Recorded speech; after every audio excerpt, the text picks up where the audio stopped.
Hello everyone, I'm Shannon Flummerfelt from Flip Schools. This is the Understanding Improvement series. This video is designed for central office administrators.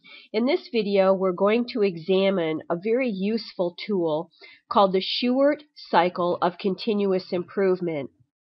For those educational leaders involved with flip school cultures, there are many opportunities to drive improvement. And sometimes to have a specific tool that you can use to do that is very helpful. So we're going to examine here what the Shewhart Cycle of Continuous Improvement is about and take a look at an example as to how it could be used to drive improvement in a school district. First of all, let's figure out who Shewhart is. Walter Shewhart was a statistician, and he actually lived and worked quite a while ago, but his work has lived on and is very highly regarded by many throughout the decades. And what he did is he worked at Bell Laboratories, and what's interesting about his work is that he became concerned about the organizational dynamics at his firm. Similar to what you probably feel as a central office administrator, that sometimes there is a lack of data that's being used to make decisions. In other words, sometimes decisions are made because of the squeaky wheel getting the grease or some other mandates that are coming down and so on. Sometimes there are pressure points in the environment that cause us to make decisions as educational leaders that perhaps are not based on data. Now, I would like to also mention that it's important as a leader to recognize that there is some data that's very explicit and easy to see and identify, quantitative data, for instance. But there's also sometimes data that you might have from your own experience that's based on your gut feeling and kind of what you know by experience what to do. That's also a legitimate source of data. So we're not just saying here that every single thing has to be crunched out statistically in order for Shewhart's ideas to be useful to us as school leaders, but to recognize that there are sources of data from which we can use to drive our decisions, and hopefully that data will help us to make better decisions because we're doing some thinking and reflecting and analysis and planning before we go ahead and instigate something. And not only that, he was concerned about the whole overall process as to how things got done in organizations. So he created something called statistical quality control, and he invented a tool, an improvement tool, known as the Plan, Do, Study, Act, PDSA cycle.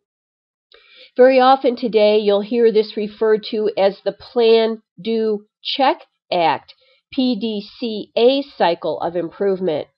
By the way, ACT, the A, the last element of the cycle, is sometimes referred to as an adjust step as well. So act adjust means the same thing. Now, Shewhart was so influential in his thinking that he's actually considered the grandfather of total quality management. In fact, he was very influential with the work of Deming that was done. And as you probably know, Deming's work in total quality management has impacted several sectors, including the educational sector. It's really helping us to understand what it means to be engaged in improvement. It's a very different process than trying to mimic what another district is doing, trying to do the latest fad that comes out from a professional development series, but rather to really think deeply about what is it that we're doing, why are we doing this, how are we going to do that, and how do we know if we did it well. So the Shewhart cycle is actually set up in 4 steps, and they're interrelated where one step leads to the next.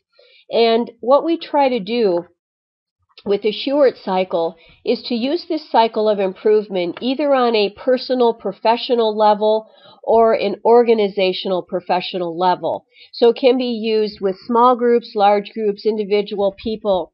But it's just a great process for going through and making sure that things are not only thought through thoroughly and done well, but to check and make sure that if things didn't work out, that we make some changes.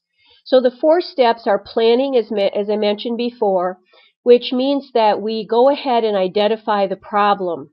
Planning in this sense actually should create some discomfort in the organization. There should be some tension in that the problem is actually a real, clear, honest-to-goodness problem in the organization.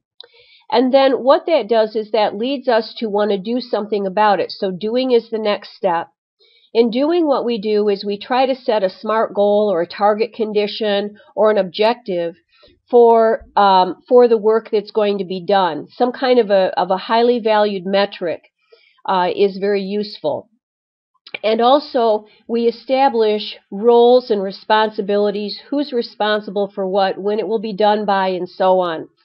And this really heightens the accountability that takes place. After we've planned something and tried to do something and solve a problem, the next step is to check. This is where we examine results, and in examining results, we try to figure out where shortfalls occurred. Again, this isn't the idea of being punitive about, not making AYP or, teachers not doing well in the classroom or, some kind of, financial shortfall.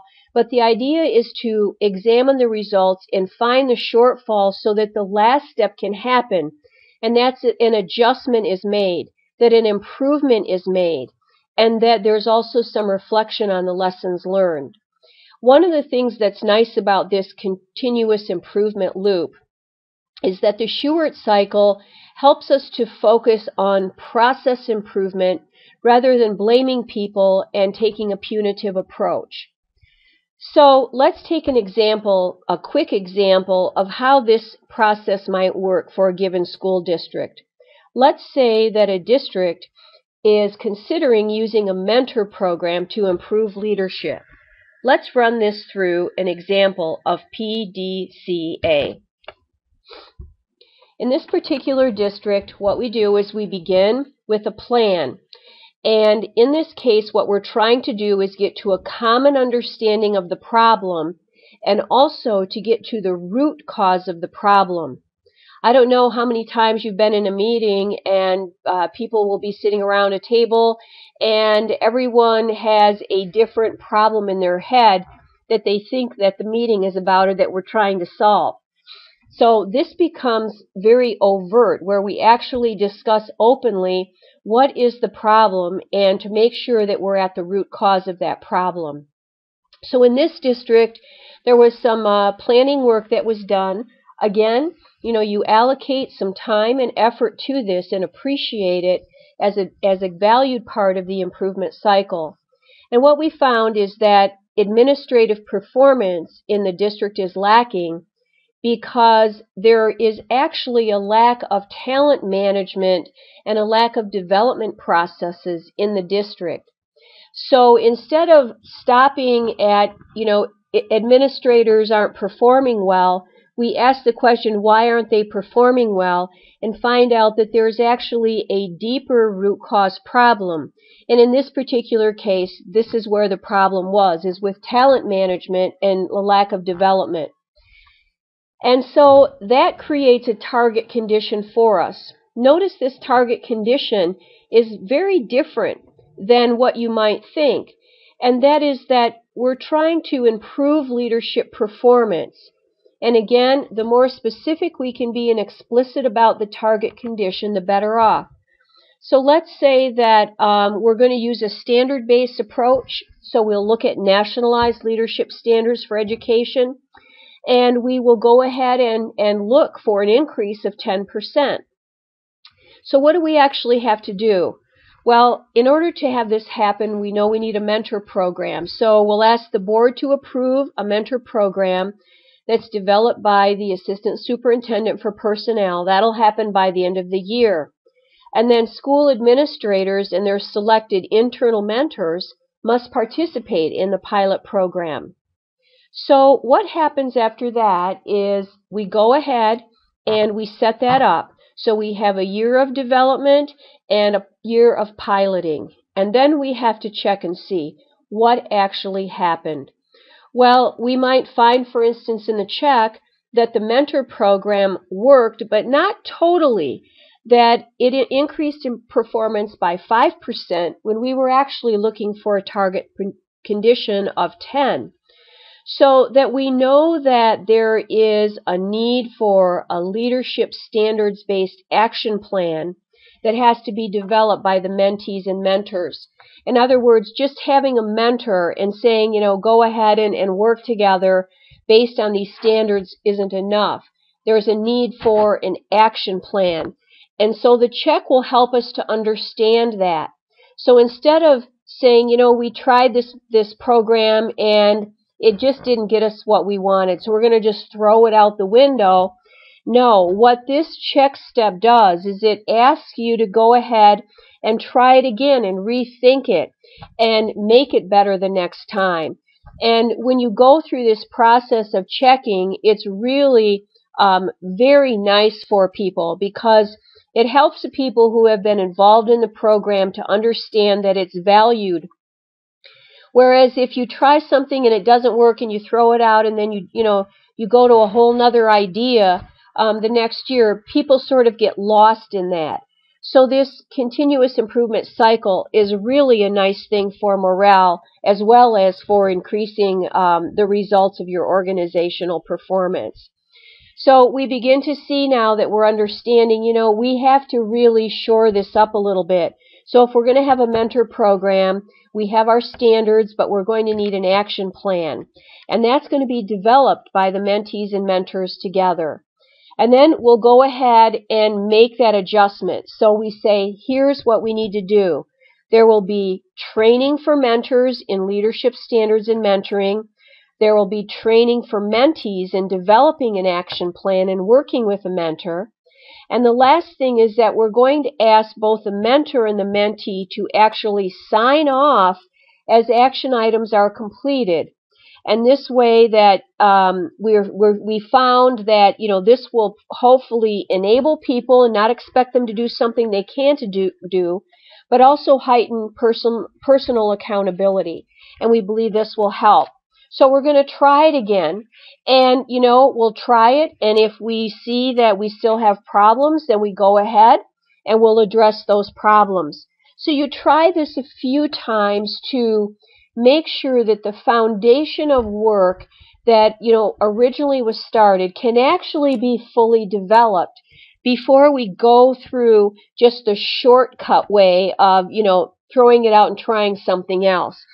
In the end, even though this may seem like there's a couple of extra steps, what happens is that as improvements are made, they begin to develop upon each other, and there's a lot of synergy that can be created from this.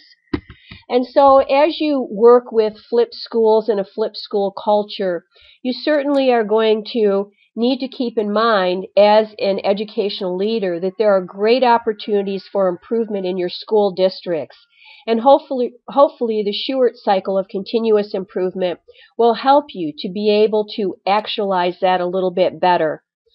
Well, if you want more information, you can sure go to the Flip Institute website.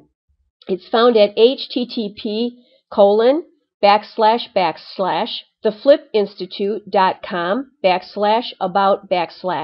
Thanks for listening. I hope you enjoyed the video.